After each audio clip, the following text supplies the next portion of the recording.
Okay, to start off with, there's a few things that we need to understand and frankly to come to terms with. We have to accept that this Ramadan is going to be different.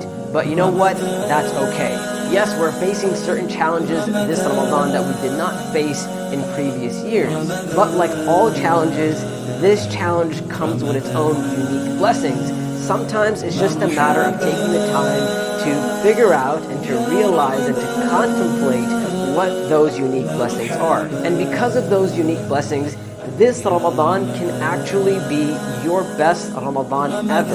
So I want you to first of all make that intention. Make the intention. Say to yourself, this will be my best Ramadan ever. Now that we have that intention, I have 5 tips for you to help you make this your best Ramadan ever, inshallah ta'ala. Number 1, have a game plan. What do I mean by that? Well, what I mean is make a plan for yourself, make a schedule for yourself. I mean, literally write down how you plan on spending your days and nights during Ramadan. So instead of going into Ramadan without a plan and saying, you know what, I'll figure it out when the time comes, make a plan. Set goals for yourself. But mind you, make those goals realistic goals.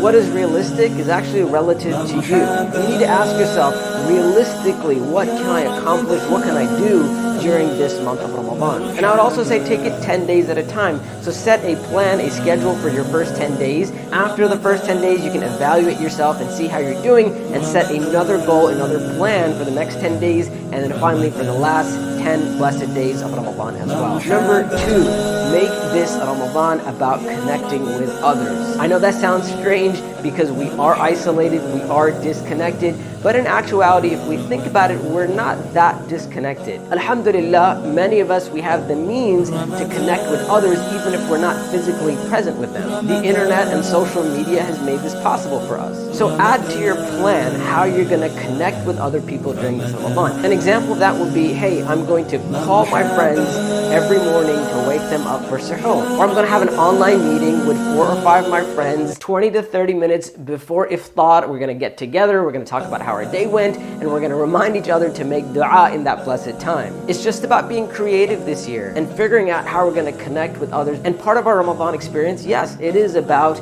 being and connecting with other people. Number 3, since we're talking about the internet, we have to say, use the internet to help other people. As you may know, Ramadan is not just about ourselves, it's about helping those who are in need as well. So take a few moments to really think about how you can contribute to the world, how you can help those who are needy this Ramadan, even though you may not be able to leave your house. Maybe it's an online campaign that you want to start. Maybe there's a charity organization that you can assist online. Once again, we have to be creative about this and really take the time to consider how we're going to get the best out of this Ramadan. Number 4, other people need help, but you need help as well. So lean on those who are with you, who may be in your house, whether it's your spouse or your children or your siblings, whoever's there. We need to sit down with them and talk to them about how we're going to need help this Ramadan. There's so much that may be going on in someone's household that you may need to say to your spouse, hey, listen, this time to this time, there's an hour that I need for myself. I need you to take care of the kids. I need you to handle everything else. I need you to give me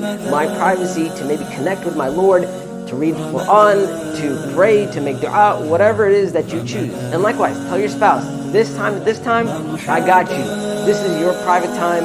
You take time for yourself, and I'll take care of everything else. Number 5, make your own schedule. What we may be used to from previous years of times that we're awake and times that we are sleeping and times that we are resting, well, that's going to be different this year. And there's a blessing in that. Since we're home, we can set our own schedule. We may not be reliant upon our work hours or our school hours. And once again, you're going to need the help of your family with this, but take advantage of the time that works best for you. You may be a night person, and you may need to stay up during the night and sleep more during the day. But that also means you can take advantage of the last third of the night if you're up at night. We know that the last third of the night is a blessed time. The Prophet ﷺ told us in the hadith mentioned in Sahih Bukhari and Sahih Muslim that Allah subhanahu wa ta'ala comes down to the lowest heaven during the last third of the night and says, "Man yad'uni fa'astajib lah." Who calls upon me? Who is making dua to me so that I may answer their dua? Man yas'aluni فَأُعْطِيَهُ. Who asks of me so that I may give them that which they ask? مَنْ يَسْتَغْفِرُنِي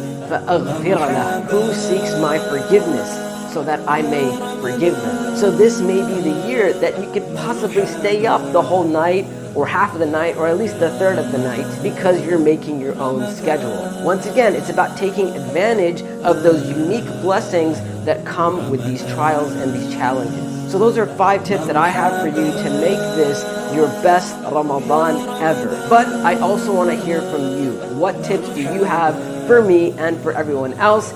Please leave them in the comments below so that we can all benefit and share with each other, inshallah ta'ala. Until next time, assalamu alaikum wa rahmatullahi wa barakatuh.